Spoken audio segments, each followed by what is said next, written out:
Ẹ̀yin tèmi àti ẹ̀yin olólùfẹ́ sinimá tuntun ìyàwó aláàjì, ṣèbẹ́ ti wo apá kìíní, apá kejì àti apá kẹta.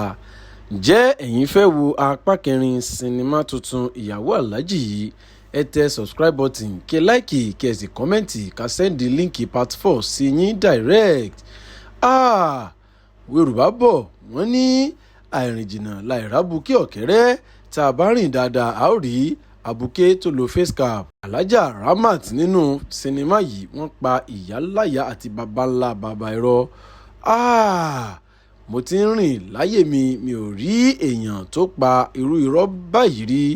Kódà ó parọ́ débi pé ó jí òkú dìde, ó wo aláìsàn ó sì wòsàn.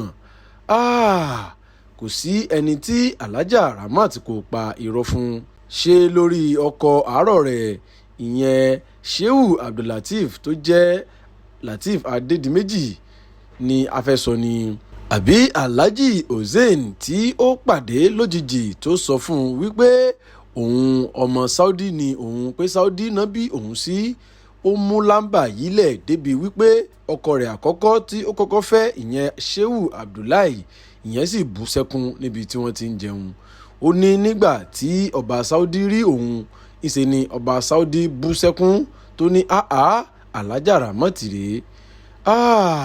Kò pẹ́ kò jìnnà ni Shehu ìyẹn tí ó jẹ́ ọkọ àkọ́kọ́ rẹ̀ tó fi ṣe gíftì fún Alhaji Ìṣọ̀lá ìyẹn Ìtẹ̀lẹ̀ the Icon. Ẹ má gbàgbé, tí ẹ bá fẹ́ wo apá kẹrin ìyẹn part 4 sinimá yìí, ẹ tẹ subscribe button, kí ẹ láìkì, kí ẹ sì kọ́mẹ́ǹtì, ká sẹ́ndì líǹkì ẹ̀ sí yín direct. Kí n tó máa lọ, ẹ̀yin tèmi, Yorùbá bọ̀ wọ́n ní kì í dé bá ní káyẹrí fake life. Ǹjẹ́ ṣe mọ̀ pé ìyẹn kò easy láti gbé? Alhaja Ramat ó ń fi irọ́ gbé ilé ayé. Ìṣe ló ń yá aṣọ kiri, tí ó ń yá bàtà, tí ó ń yá góòdù, tí ó sì ń parọ́ fún àwọn ènìyàn pé òun ní. Ó ní ọba Saudi ló bí òun, pé òun àti ọba Saudi pé ọmọ ìyá kan náà ni àwọn. Oríṣiríṣi irọ́ àrágbá yamuyamu ló ti pa. Ẹ má gbàgbé, tí ẹ bá fẹ́ wo apá kẹrin sinimá yìí, ẹ tẹ subscribe button, kí ẹ láìkì, kí ẹ sì kọ́mẹ́ǹtì, ká sẹ́ndì líǹkì ẹ̀ sí yín direct. Ǹjẹ́ òṣèré wo lẹ̀yin fẹ́ràn jù nínú sinimá yìí? Ṣé Mobímpé ni, àbí Lateef Adédìméjì, Múyìwá Authentic, Ìtẹ̀lẹ̀ the Icon àti bẹ́ẹ̀ bẹ́ẹ̀ lọ? Ẹ tẹ comment section, kẹ́tẹ òṣèré tí ẹ bá fẹ́ràn jù lọ sí comment section. Ǹjẹ́ báwo wá ni ọ̀rọ̀ ṣe jẹ́ lẹ́yìn ìgbà tí Alhaja Ramat tó kúrò ní ilé Alhaji Ìṣọ̀lá tí Shehu Abdullahi fi ṣe gift fún un?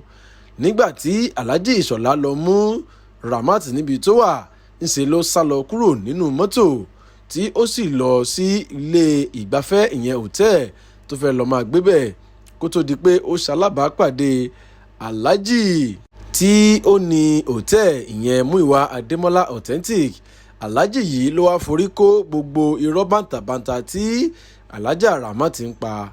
Kódà ó kọ́ Alhaji tuntun yìí ní oríṣiríṣi irọ́, ó kọ́ ní oríṣiríṣi ẹ̀sìn níbi tó lè dé. Ṣèbí Alhaji tuntun yìí ìyẹn Múyìwá Adémọ́lá Authentic ó fún Alhaja Ramat ní 50 million tí ó sì gbé mọ́tò fún un kó fi ṣe surprise ẹ̀. Yorùbá bọ̀ wọ́n ní kò sí bá a ṣe fẹ́ gún iṣu ewùrà tó tí kò ní lẹ́mọ, kò sí bí a ṣe fẹ́ ṣe ebòlò tí kò ní rùn bẹ́ẹ̀. Ǹjẹ́ báwo ni Alhaja Ramat ṣe ṣe nígbà tí ọwọ́ pálábá rẹ̀ fẹ́ ṣẹ́gi? Ṣèbí Yorùbá bọ̀ wọ́n ní ìyẹn 20 ọdún a máa jóni lẹ́nu. Kò sí bí irọ́ ṣe fẹ́ lọ lógún ọdún tó, òtítọ́ yóò bá a lọ́jọ́ kan. Ká má fọ̀rọ̀ gùn, coincidentally, fortunately and unfortunately, Shehu Abdullahi cousin ni ó jẹ́ sí Alhaji tuntun tí Ramat ń fẹ́. Ibẹ̀ ni àṣírí ti tú, tí àkàrà Alhaja Ramat tó sì tú sépo. Ǹjẹ́ kí ló padà ṣẹlẹ̀? Báwo ni àṣírí ṣe tú? Kí ni Shehu àti Alhaji padà ṣe fún Alhaja Ramat? Níbo ni Alhaja Ramat padà lọ? Ǹjẹ́ Alhaja Ramat padà gbé mọ́tò Shehu lọ, àbí ó dá mọ́tò Shehu padà? Gbogbo ẹ̀ la máa bá pàdé ní apá kẹrin sinimá tuntun ìyàwó aláàjì ẹ tẹ subscribe button kí ẹ láìkì kí ẹ sì kọ́mẹ́ǹtì ká sẹ́ndì líǹkì ẹ̀ sí yín direct. Ó tún di nígbà kan náà tí a ó tún máa pàdé. Èmi ni tiyín ní tòótọ́ motivational speaker Ìsọ̀nù. For the meantime, ẹ máa bó skẹ́.